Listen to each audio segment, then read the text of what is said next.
আসসালামু আলাইকুম সুপ্রিয় দর্শক বন্ধুরা, আশা করি আপনারা সবাই ভালো আছেন। আজ আমি পুরাতন ঢাকার তারা মসজিদটি আপনাদেরকে ঘুরে ঘুরে দেখাবো, সাথে সাথে ঢাকার বিখ্যাত বাকরখানি কিভাবে তৈরি করা হয় সেটাও দেখাবো। পুরো একটা দিন পুরাতন ঢাকার রাস্তায় রাস্তায় ঘুরে কাটাবো। তো ভিডিওটা কিন্তু বেশ ইন্টারেস্টিং হতে চলেছে, আশা করি সম্পূর্ণ ভিডিওটা দেখবেন। তো চলুন ভিডিওটা শুরু করা যাক। কি অপরূপ রাজধানী ঢাকার তারা মসজিদ। তারা মসজিদ কিন্তু আমাদের বাংলাদেশের একটি ঐতিহাসিক স্থাপনা। বাংলাদেশের পুরনো ঢাকার আরমানিটোলায় আবুল খয়রাত এই যে সড়কটা, এখানেই তারা মসজিদটা অবস্থিত। এটা 18 শতকে ঢাকার জমিদার মির্জা গোলাম পীর মির্জা আহমদ জাদ এই মসজিদটি নির্মাণ করেছিলেন।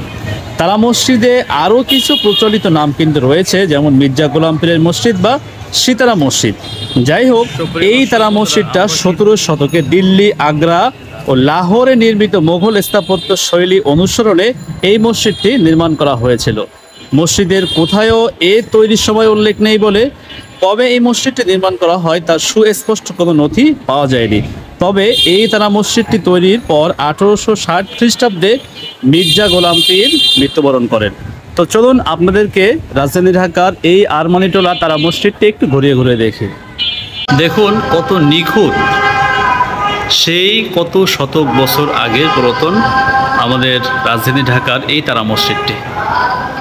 আসলে এখানে আসলে দু চোখ আপনার জড়িয়ে যাবে মসজিদের সৌন্দর্য। সুযোগ পেলে এখানে অবশ্যই এক ওয়াক্ত নামাজ অবশ্যই আদায় করবেন।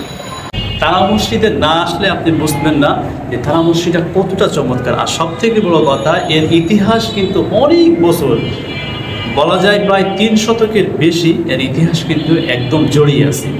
তো আমি স্থানীয় আমার এক ভাইয়ের সাথে কথা বললাম। এই যে দেখতে পাচ্ছেন তারা মসজিদের গায়ে তারা খচিত থাকার পাশাপাশি এই যে সুনিপুণ টাইলসের যে কাজগুলো করা হয়েছে, এই টাইলসগুলোও কিন্তু জাপান থেকে নিয়ে আসা হয়েছে স্পেশালি তারা মসজিদের জন্য। আপনি এই মসজিদটার আপনার বয়স হলো, আপনার এই মসজিদের 3 গম্বুজ আগে ছিল। 3টা গম্বুজ? 3টা গম্বুজের বয়স ছিল 1711 সাল। তাই আগে ছিল গোলাপি কালার, ইট কালার মসজিদ ছিল। এটা আপনি মির্জা গোলাম পীর মসজিদ ডাকতো আগে। আচ্ছা, তারপরে আপনি 3 গম্বুজের কালীন, তারপরে উনি আপনার প্রতিষ্ঠাতা ছিল মির্জা গোলাম পীর। তারপরে ইনার প্রতিষ্ঠাতা আবার পরে আসছেন আলীজান ব্যাপারী দাদা সাহেব, তিনি মহটলি তার বাড়ি ঢাকাইয়া ছিলেন। তিনি এই ক্রিম কালার টাইলসগুলো জাপান থেকে 1926 সালে বলা যায় 100 বছরের দ্বার প্রান্তে 26 সালে এই টাইলসগুলো এখানে লাগিয়েছে আর এই কারুকার্য করছে। আর উপরে গম্বুজের তালা লাগার কারণে এই মসজিদের নাম দিচ্ছে তারা মসজিদ। মসজিদের যে বারান্দা দেখতে পাচ্ছি, এটা কি তৎকালীন সেই সময় থেকেই করা হয়েছিল? তৎকালীন আপনি এটা আপনি 1711 সালে এই বারান্দাটা ছিল। 1711 সালে? হ্যাঁ, 313 বছর বয়স। আর ওই সামনের জায়গাটা ছিল, জি, আর ওই জায়গাটা ছিল না, ওই জায়গাটা পরে করছে। হ্যাঁ, 1925 সালে উদ্বোধন করছে হোসেন মোহাম্মদ এরশাদ। 1925 সালে, অর্থাৎ 85। উনি মসজিদের যে অংশটুকু বাড়িয়েছেন, সেই পাশাপাশি ওই জায়গাটুকু বাড়িয়েছেন গম্বুজের সাথে সাথে তারা অংশ। ওই জায়গায় রাস্তা ছিল, ওই জায়গাতে আসলে। তো চলুন দেখি সামনে।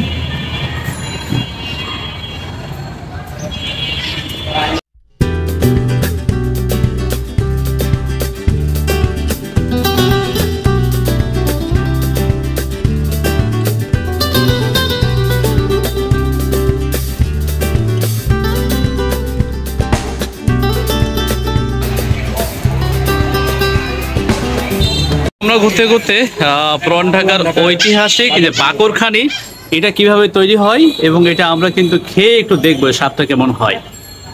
পুরান ঢাকার এই বাকরখানি কিন্তু যুগ যুগ ধরে বেশ সুনামের সাথে বিক্রি হচ্ছে। তো দেখতেই থাকুন, বাকরখানি তৈরি করছেন। চাচা, কত বছর হলো এই কাজ করছেন আপনি? 40 বছর। আপনার এই দোকানের বয়স কত হলো? আমার এই জায়গা অনেক দিন, পাকিস্তান আমলের পরপরই। পাকিস্তান আমাদের পরপরই? আমাকে মুরব্বী আসছিল আগে, বাইরে আসছিল আগে, ওরা মারা গেছে। তো তেল দেওয়ার পরপরই কিছু আটা না ময়দা? এটা ময়দা দিলেন।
খাওয়া হবে চা দিয়ে।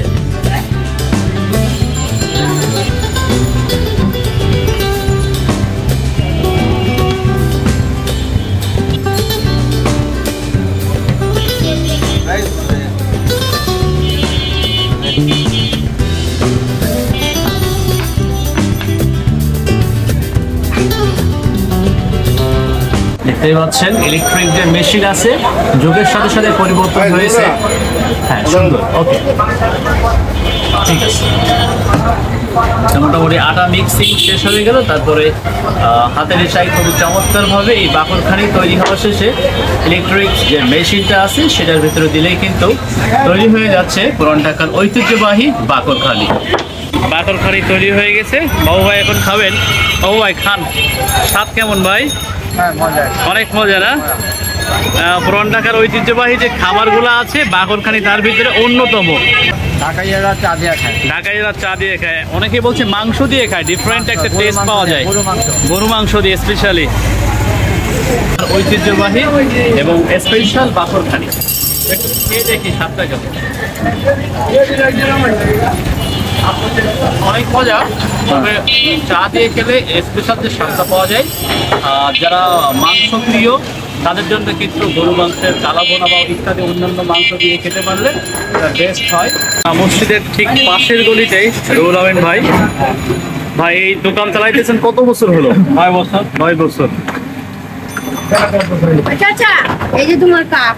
মাশাআল্লাহ।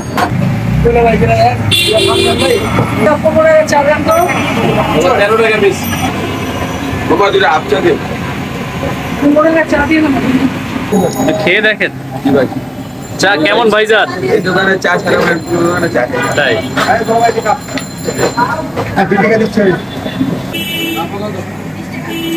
চাচা চা কেমন লাগছে? চায়ের স্বাদ কেমন? মাশাআল্লাহ না?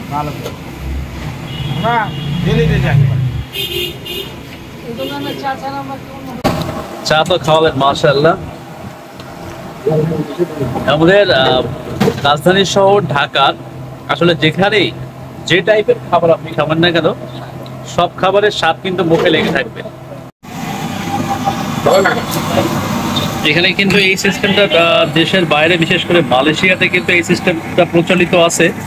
পলিথিনের যে ব্যাগ সেটার ভিতরে চা দেওয়া হয়, দেখতে পাচ্ছেন আশেপাশের মানুষজন এই পলি ব্যাগে করে চা নিয়ে যাচ্ছে নিজেদের বাসা বাড়ির জন্য।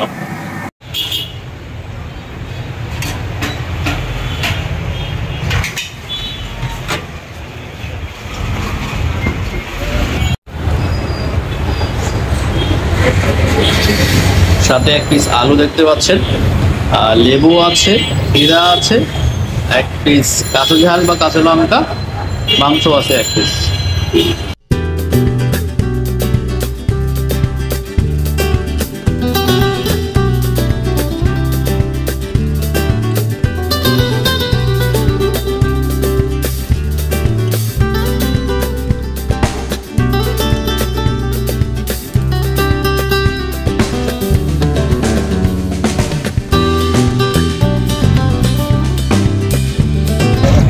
ওয়াইজঘাট মানে একবারে ফলের সমারোহ। সারা দেশ থেকে বিভিন্ন রকমের মৌসুমে যে ফলগুলো আছে দেখতে পাচ্ছেন, এখানে প্রচুর পরিমাণে তাল এসেছে সারা বাংলাদেশ থেকে।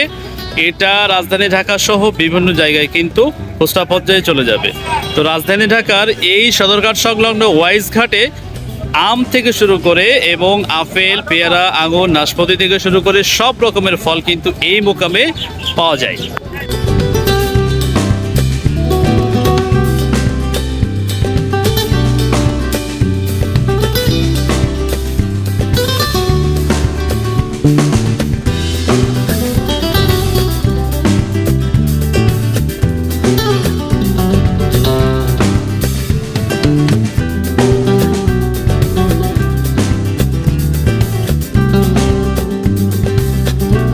দাম কত বিক্রি করতেছেন? কত? একদম 1000 টাকা। একদম 1000। একদম 1000 টাকার নিচে দাম। আরো দাম, আর এটা 1500 টাকা সব আছে। এটা আমাদের ওয়াইজগেটের হিসাবে, পাইকারি হিসাবে আপনি 1000 টাকা নিতে পারেন। প্রিয় দর্শক বন্ধুরা, পুরান ঢাকা ভ্রমণের আজকের ভিডিওটা এই পর্যন্ত। ভিডিওটা কেমন লাগলো নিশ্চয়ই কমেন্ট বক্সে আপনাদের মতামত জানাবেন। যারা এখনও আমার চ্যানেলটা সাবস্ক্রাইব করেননি তারা আশা করি চ্যানেলটা এখনই সাবস্ক্রাইব করবেন। তো আজকের মতো বিদায় নিচ্ছি, আপনাদের সকলের সুস্বাস্থ্য কামনায়। আপনারা সবাই ভালো থাকবেন, সুস্থ থাকবেন। আল্লাহ হাফেজ।